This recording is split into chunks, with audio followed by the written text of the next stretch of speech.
বাংলাদেশের আকাশ এখন শতভাগ নিয়ন্ত্রিত। উড়োজাহাজ পরিচালনা, মনিটরিং কিংবা সীমানা ব্যবহারে বিদেশি উড়োজাহাজের চার্জ আদায় সবই সম্ভব হচ্ছে শাহজালাল বিমানবন্দরে স্থাপিত এয়ার ট্রাফিক কন্ট্রোল এটিএম এর মাধ্যমে। এতে বেড়েছে রাজস্বের পরিমাণ। প্রতি বছর সর্বনিম্ন 8% হারে আয় বাড়বে বলে জানায় বেসামরিক বিমান চলাচল কর্তৃপক্ষ বেবিচক। সোমবার বেবিচক আয়োজিত কর্মশালায় এসব তথ্য তুলে ধরে সংস্থাটি। বাংলাদেশের এটিএম এর যত রুট আছে, যত সার্ভিসগুলি আছে, কোন বিমানবন্দর কয়টা পর্যন্ত খোলা থাকবে, কোন বিমানবন্দরের সাথে কি কি ফ্যাসিলিটি আছে, এয়ারপোর্ট থেকে কত দূরে, কোন রুটে এটাতে যাওয়া যাবে, কি কি এখানে রিপোর্টিং পয়েন্ট আছে, সব কিছু কিন্তু আমার এআইপিতে থাকে এবং এই এআইপিটা আমরা টাইম টু টাইম অ্যামেন্ডমেন্ট করি বা রিভাইজ করি।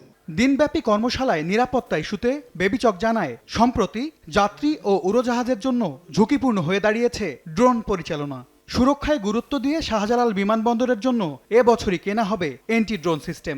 We are going strictly to the active measure now, যে এন্টি ড্রোন, আপনি ড্রোন উড়ালে আপনার ড্রোনটা আমরা শুট করে ফেলে দেব। সমাপনী আয়োজনে তৃতীয় টার্মিনাল নিয়ে বেবিচক চেয়ারম্যান বলেন, আগস্টের শেষ বা সেপ্টেম্বরের শুরুতে জাপানের সঙ্গে চুক্তি হতে পারে। চালু হলে প্রাথমিক পর্যায়ে 25% ফ্লাইট পরিচালনা হবে তৃতীয় টার্মিনালে।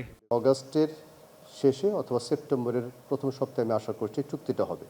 চুক্তিটা হয়ে গেলে তখন আমাদের যেটা প্ল্যান, থার্ড টার্মিনালটা 16 ডিসেম্বর যদি উদ্বোধন হয়, উদ্বোধন পরবর্তীকালীন সময়ে এটা কখনো অপারেশন বন্ধ করা যাবে না। যত রকম বিমান এখানে চলাফেরা করে তার 25 অথবা 20 বিমান আমরা প্রথমে শুরু করতে পারবো। তথ্য বিভ্রাট যেন এভিয়েশন শিল্পের ওপর নেতিবাচক প্রভাব না ফেলে সে বিষয়ে গণমাধ্যম কর্মীদের দায়িত্বশীল হওয়ার আহ্বান জানায় বেবিচক। এম এস আরিফিন, সময় সংবাদ, ঢাকা।